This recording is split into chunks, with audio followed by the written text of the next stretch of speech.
really occur in a relationship, it's important that we get to settle what betrayal in a relationship is. So we need to know about it.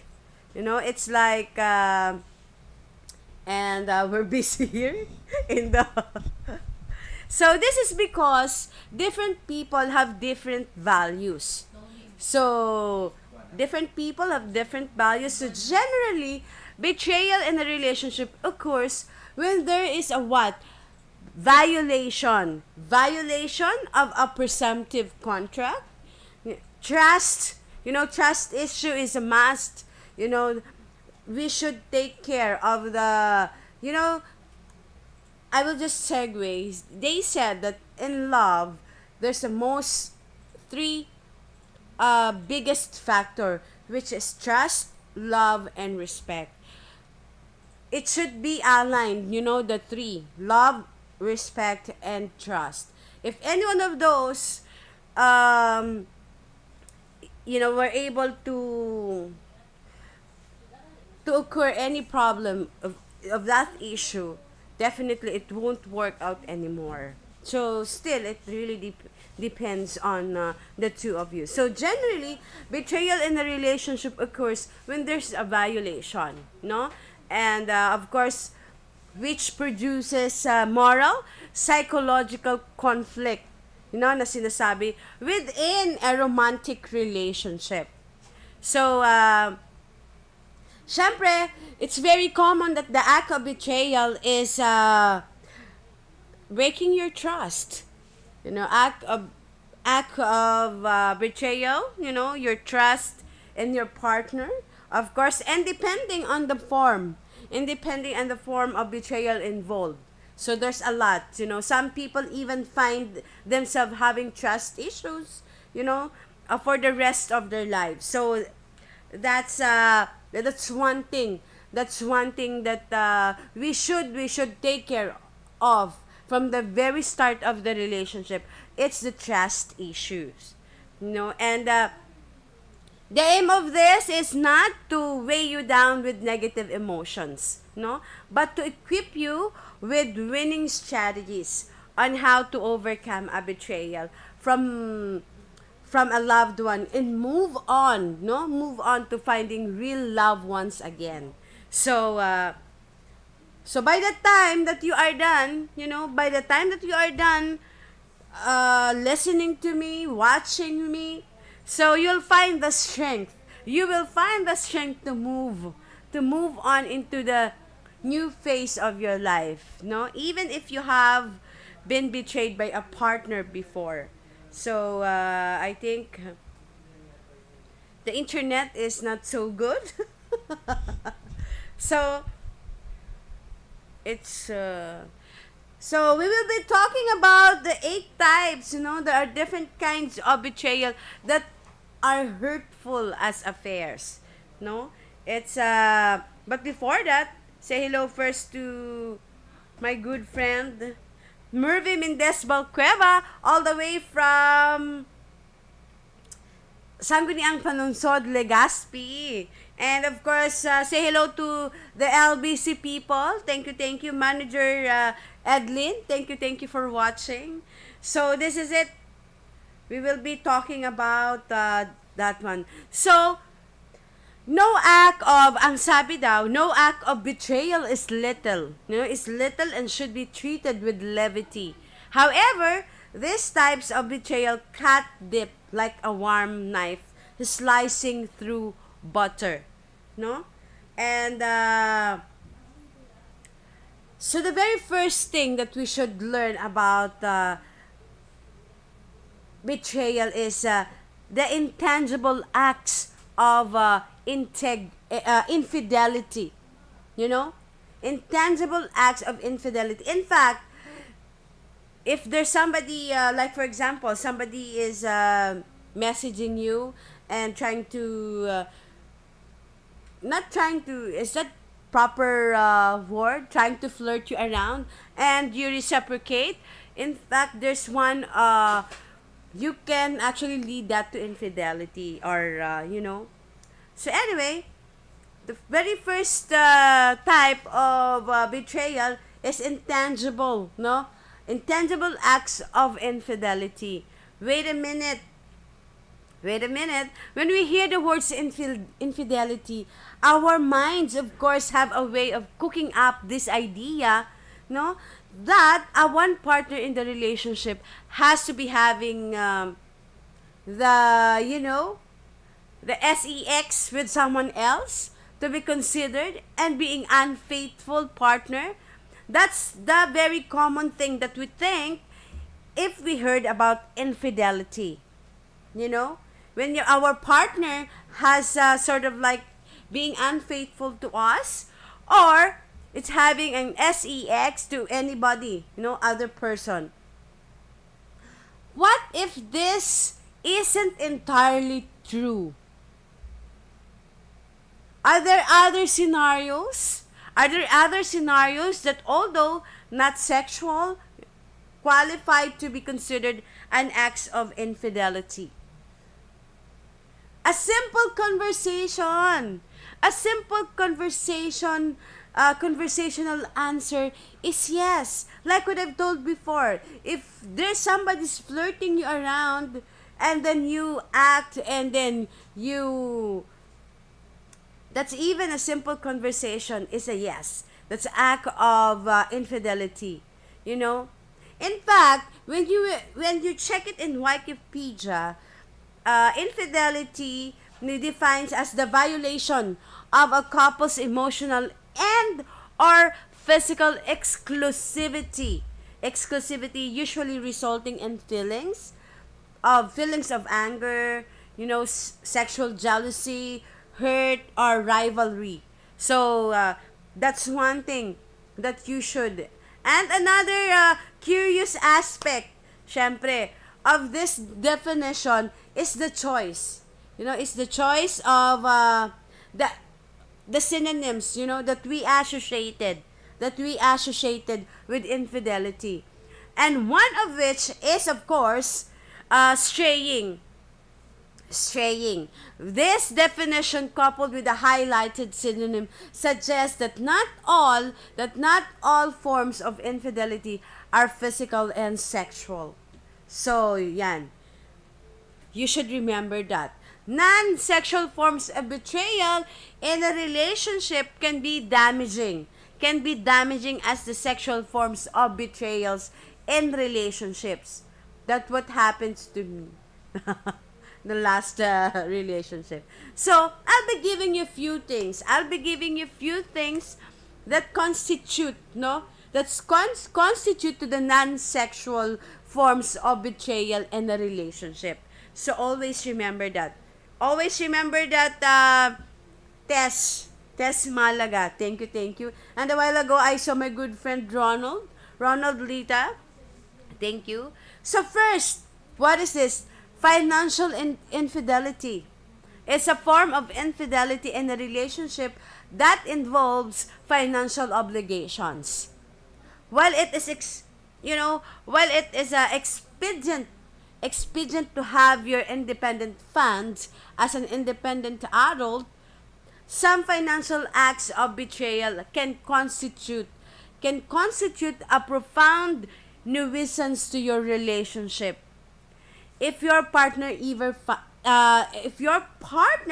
ever finds out, for example, being neck deep in debt, or in debt, or having an unhealthy financial habits like gambling addiction.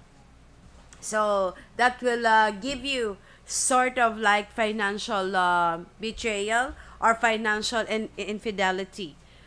What else? The emotional acts. Emotional acts of cheating happen when you start developing a deep emotional attachment to someone else who isn't your partner. So always remember that. Especially if that emotional involvement replaces the emotional connection you should have with your partner. So, what else? Desperate acts of selfishness. Every once in a while, Every once in a while, you must remind, or we must remind ourselves that you are a human being. We are human being deserving of some love and attention. So this will help you what? This will help you prioritize your physical and mental health, because one thing that being in a romantic relationship does it that has a way of making you focus. That's that is the way that making you focus on your partner, sometimes at your own expense. Always remember that, at your own expense. And of course, while is it necessary, to take care of yourself sometimes, desperate acts of selfishness are examples of betrayal that hurts as deeply as cheating on a partner.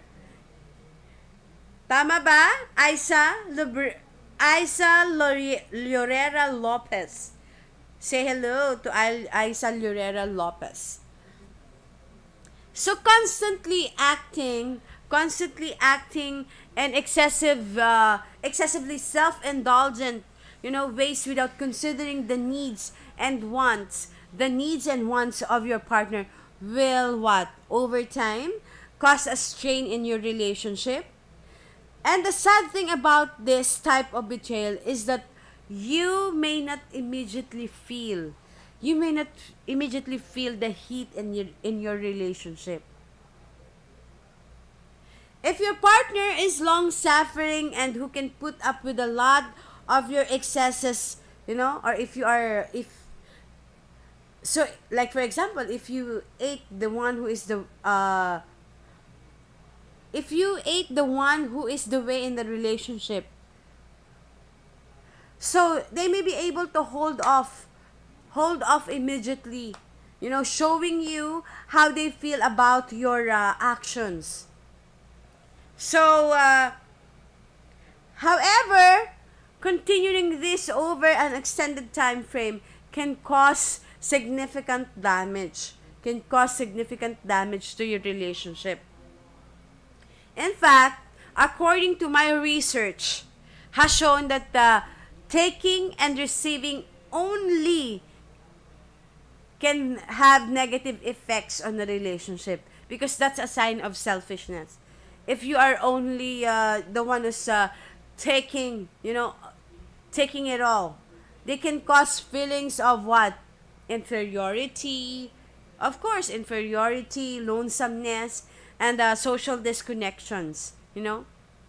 Social disconnectedness na sinasabi.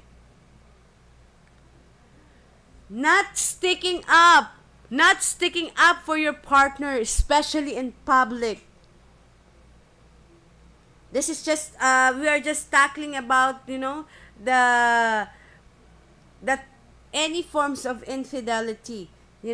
One sign of infidelity is the intangible act of betrayal. So that includes those financial infidelity, emotional act of infidelity, and of course, number 2 is desperate act of selfishness. And number 3, not sticking up to your partner, especially in public. Have you ever been in the position, or in that position, where people make fun of you for some reason? And instead of your partner sticking up for you, they make an awkward gestures and laugh with the jokes. So that's sign of betrayal. So if you have, and you'll admit that this hurts, depending on the people and scenario involved, it can hurt. It can hurt almost as much as blatant act of cheating. So here's the thing in your relationship. Here's the thing about your relationship. Always remember this. When you agreed to date, when you agreed to marry, or even in a bed, or be in a relationship with your partner, you signed up for more than just having a casual sex. You signed up for having such a casual sex with them. You signed up to become their partner, teammate. Always remember that. So this implies that you should stick up for them every chance you get. Constantly letting them take the heat in public and standing on the sidelines would only affect your relationship in a negative ways. So, may just be a matter of time until they call you out on this. So, wag niyong hintayin na dumating sa point. It reached to the point that you are no longer, because of constantly letting, just your partner hitting up and no, you're not doing anything. Definitely, it will affect the relationship. Lying, of course. I think that's very, very first that we should not be doing. Honesty is very important in the relationship, and lying is an act of betrayal. Lying to your partner or spouse, may affect them more than a betrayal of others. Lying usually occurs as a response to a perceived wrong action. When you have carried out, no? When you have carried out an action you believe to be wrong and you'd rather keep it away from your partner, it is what? Possible that you would resort to the apparent way to do this, and which is to lie to them.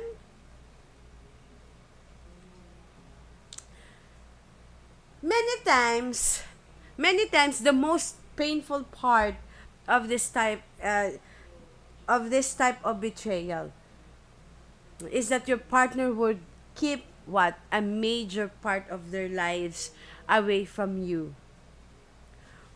And more often than not, lying unleashes a lot of negative emotions. Negative emotion in the minds of the other person in the relationship when the lie is brought to light. Much more than just, much more than just the whistling your way out to an immediate confrontation. So lying has a profound effect on your partner. Always remember that. Lying can leave your partner second guessing themselves and wondering what else you may be keeping away from them. Meron ka pa bang tinatago?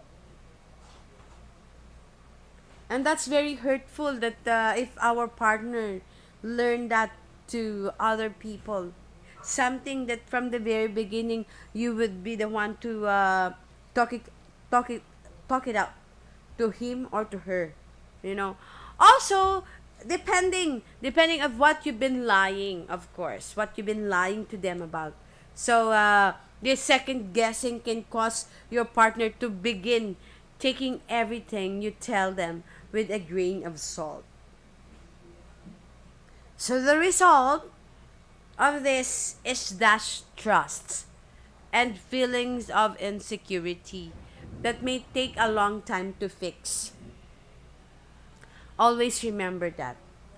Using your partner's past against them. Don't use that. Past is past. This type of betrayal hurts deeper than anything that you can imagine. It suggests that you aren't worthy of being trusted with your partner's past, and can also indicate that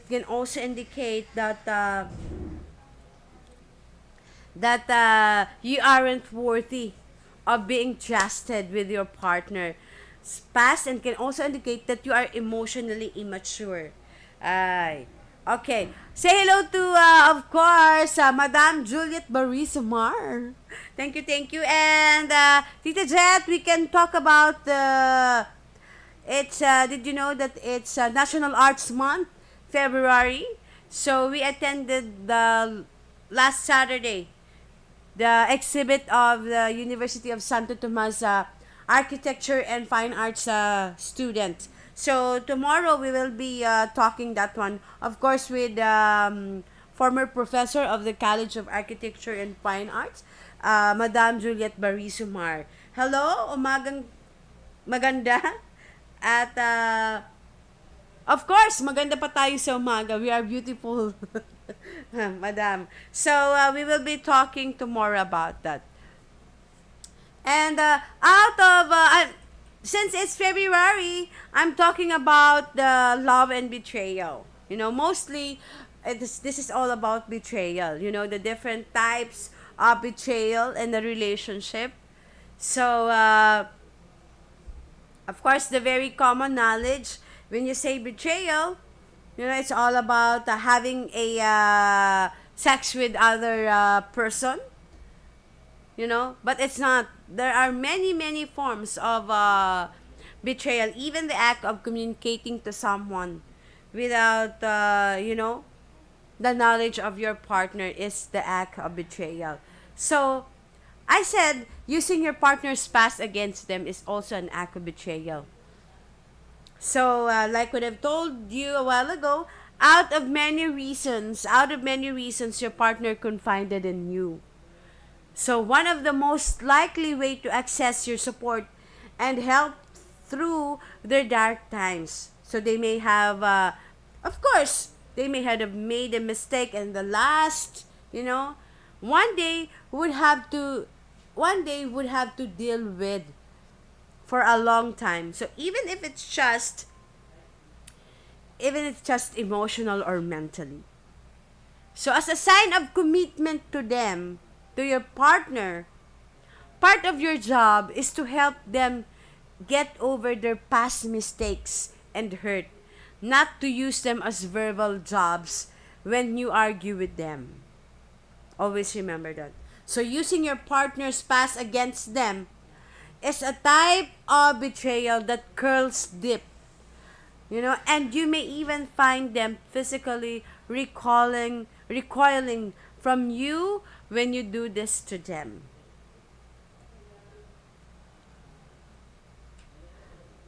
Act of betrayal is denying your partner's sexual desires. So one significant aspect of most intimate relationship is the sexual aspect of things, Act of betrayal and relationship do not only occur when one person cheats on the other.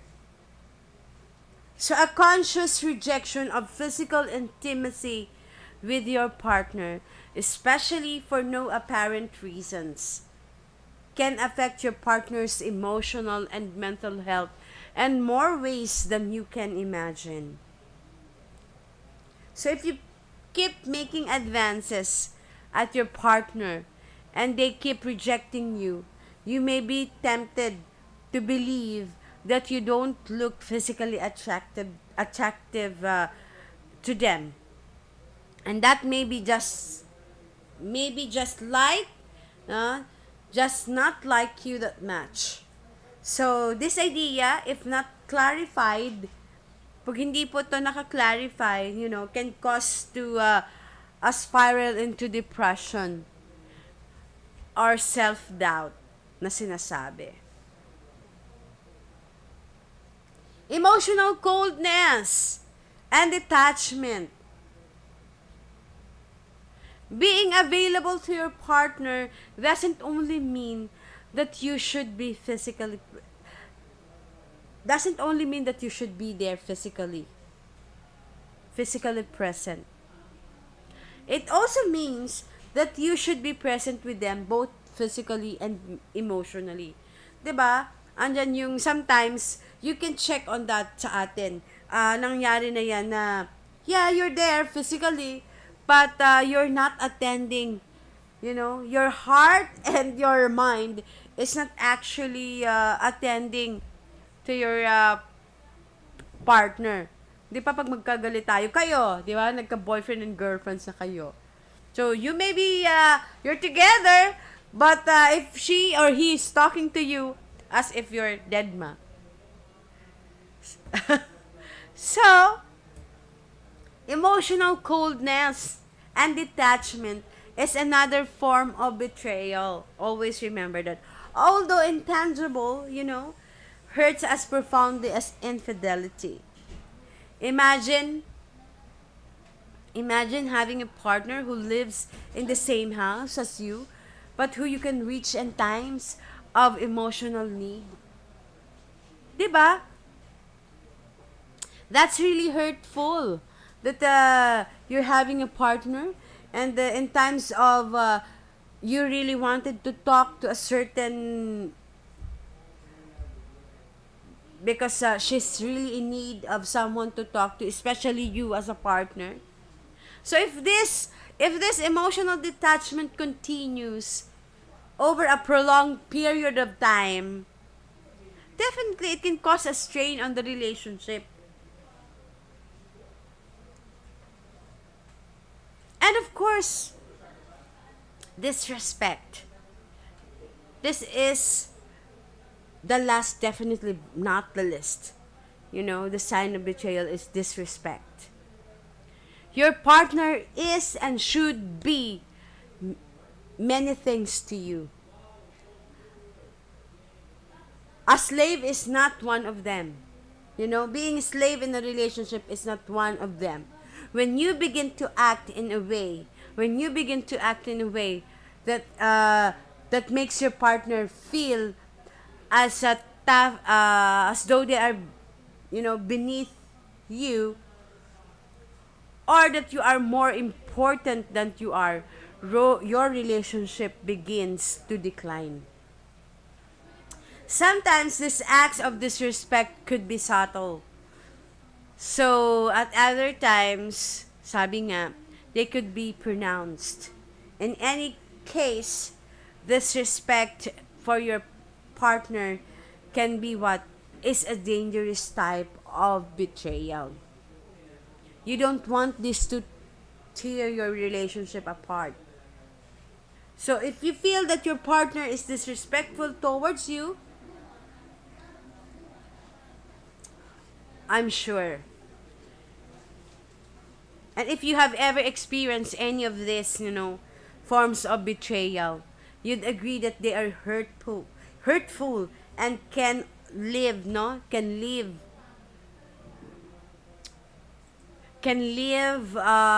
Sabi nga, can leave you asking yourself, may tanong sa sarili natin, sa sarili nyo, why you've been left to deal, to deal with those types of betrayal.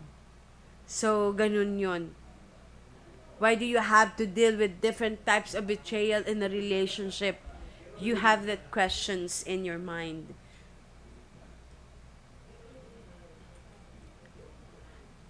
So bakit? There are reasons behind the betrayal.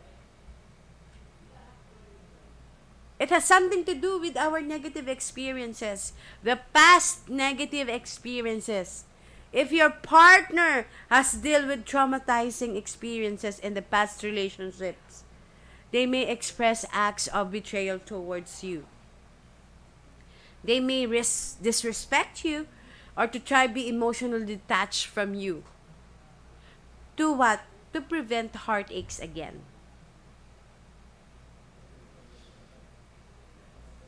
A feeling of loneliness.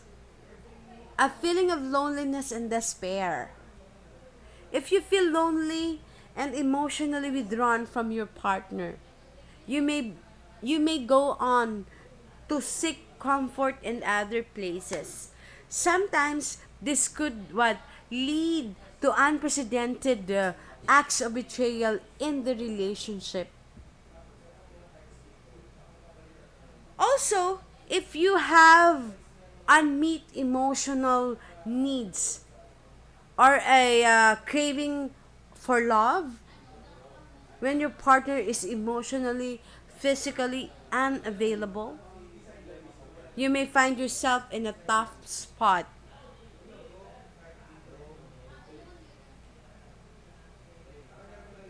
And how we should be overcome this, how we should be overcome the betrayal thing in a relationship. If you have been a victim of any of those betrayal that I've discussed a while ago, overcoming these forms of betrayal may take a lot of work, may take a lot of work and commitment on your part, sa sarili nyo, on your part, being betrayed. Regardless of the pain and the hurt that you felt, it is possible to get over betrayal in a relationship and build an inviolable life for yourself. You will actually find a detailed step by step process, you know, to get over betrayal in a relationship. And we need to talk about it. So, this research of mine talks about how we can overcome betrayal in a relationship and if commitment can promote forgiveness in relationships. The bottom line, some acts of betrayal, although not cheating or infidelity, hurt as deeply as cheating and infidelity. And we have, I have outlined the different kinds of betrayal that can take a drastic toll on your relationship. So note that steer clear of them, and you can apply those strategies that we discussed. So that is important. Yes, Sir Bob. So that is really really important. So this there are so many things that we should be considering. I have our IT head. Of course, we all want a happier and healthier relationship. We always want that. So if you feel frustrated, disconnected about the state of your relationship, or even, it's most especially in your marriage, but wants to avoid separation and or divorce, the marriage, you can have, you can do research, the both of you, and you can also have undergo what you call this, you can do undergo seminars related to what is you're dealing with, the problem and all. As much as you can save the relationship, do it. You know, do it. And if you are there, it's the thing that we must do is to go over with it. How will you able to go? How will be able how to get over betrayal in a relationship? What does betrayal in a romantic relationship? Is it only infidelity, adultery, or cheating? Of course not really. There are betrayal may come in many forms. That's what I've discussed a while ago. Your partner running into somebody else's arms indeed feels like the highest forms of betrayal. But how about not making the relationship a priority? Breaking promises or marriage vows, emotional cheating, financial infidelity, lying. Remember this one? I've talked about this. Lying or withholding information, disclosing personal information that has been shared in confidence. So, all of these different types of relationship betrayals. If your partner has betrayed you in any of those ways, you might be wondering how to get over. You might be wondering how to get over. How to get over betrayal in a relationship and why betrayal hurts so much. So, how do you get past the betrayal? And what are the ways of healing from a betrayal trauma? So, I encourage everyone to, aside from talking to your family, aside from your talking to your trusted friends with the same experience, keep on reading. We are in a world of technology, digitalization. Anything that we really wanted, just Google it. Just keep on reading. Explore in the internet. You know, you can read why betrayal hurts so badly, and there are many things that can give us. Why does betrayal hurt so much? In fact, we savor it, savor the experience, savor everything. They make agreements. They make agreements. Sabi nga, betrayal and love, and in general, means violating someone's trust and confidence. Di ba sinabi ko na kanina? So when people get into a committed relationship, they agree upon a certain level of commitment. So they make agreements in good faith and believe that both partners will hold up in their end, of the bargain. So when your partner can commit to what they've promised, the betrayed partner would turns upside down. And that's understandably. You know, if destroys their self-esteem and make them question their self-worth, the betrayed partner starts to doubt everything the betrayer says and does. The breach of trust has done a number on the relationship and heartbreaks pain. And no less than it's no less painful than physical pain. Would you agree on me? You will agree on me. They said that the emotional pain, you know it's much more 10 times than the physical pain. Well, I haven't experienced a physical pain in the relationship, but of course, emotional and we have to go through the process of being hurt. And remember that both partners respect and live by similar core values and any healthy relationships, and trust that the other person won't deliberately hurt them. So when someone betrays their partner's trust, it shakes the foundation. It shakes the foundation of the relationship. Always remember that. It feels like that we put our trust in someone who didn't deserve it.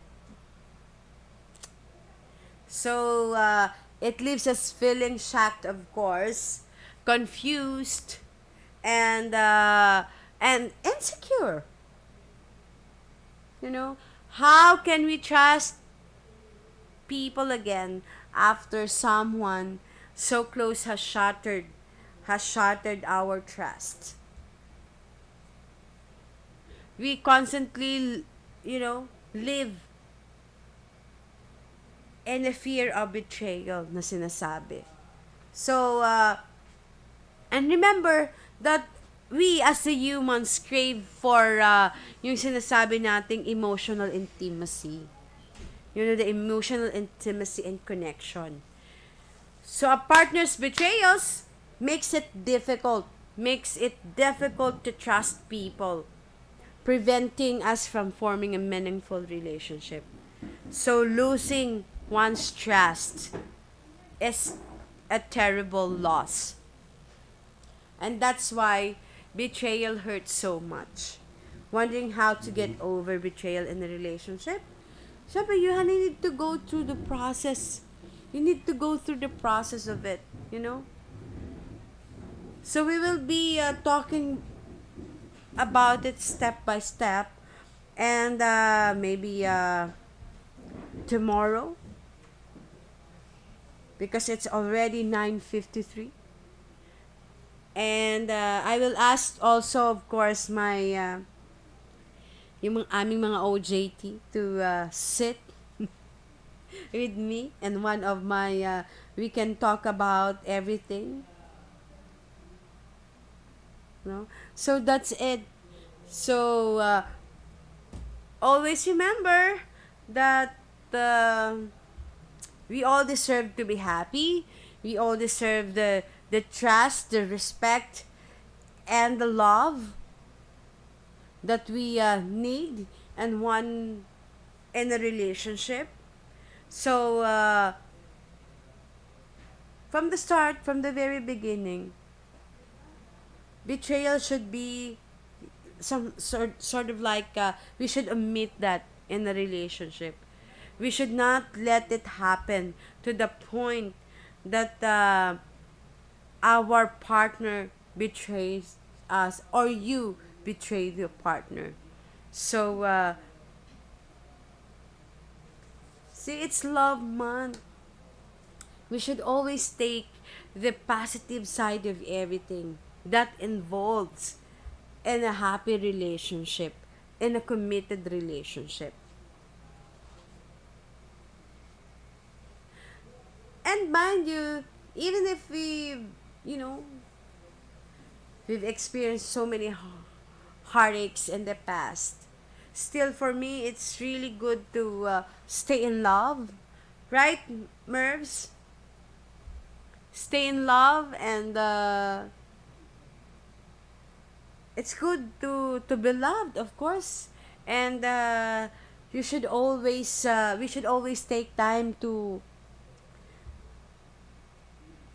savor the feelings of being in love, and share it with your partners, with your partner rather. So I do hope that you get something. You get something from this, the one that we are talking, this topic for today. It's all about love and betrayal, since it's Love Month. And one more thing, it's good that we should be, in every relationship that we get into, always put God the center of everything in a relationship. And mind you, it will, and you should be agreed. You should both agreed that you will, praying, you always pray together, and whatever big decisions in your relationship, you should always meet halfway, and always seek the guidance of the one up there. That's very important. So like this one, Mom, Tita Juliet and Engineer Mar, no, they've gone a long way with their marriage life. My dad and my mom, they're already 44 years. I've been as an eldest as an eldest among siblings, I've seen, the ups and downs, the roller coaster of their marriage. Yes, there's sort of like some betrayal in such a way, but it's how you commit to each other. That Mervs can relate to me on this one also because she has been betrayed. Sorry, my friend. So that's it. For as long as you hold on to the commitment, and there's always the love, I believe, that you can overcome. We will be talking about the how to overcome it. And of course, if I think the UST architecture and finance architecture and fine arts students are ready together with, of course, it's a National Arts Month, February, so we will be having them if not tomorrow, the succeeding days, no? So susunod na, next to me is Sir Bobby Ala sa Ala Arangkada. So I'll see you back then tomorrow, same time, 9 a.m. to 10 a.m. Dito lang sa Mayon Internet TV, of course. And sa ngalan po ng, of course, belated happy birthday to our General Manager, Gilbert Musni Orense. And we had a meeting last Saturday on his residence. And there are a lot of changes. No, new palaces in the company, of course. So, sa ngalan po ng bumubuo ng Mayon Internet TV, sa pangunguna po ng aming General Manager, Gilbert Musni Orense, and our new station manager, Mary Ann Blanco, yan, and our IT head, of course, Terence Pableo, and ang aking IT assistant kanina, ang aming admin head, si Tin Orense, of course. And again, say thank you to this mga energetic OJTs, on the job trainings. Yan. So, yan. So, I'll see you tomorrow. Bye. I love you all.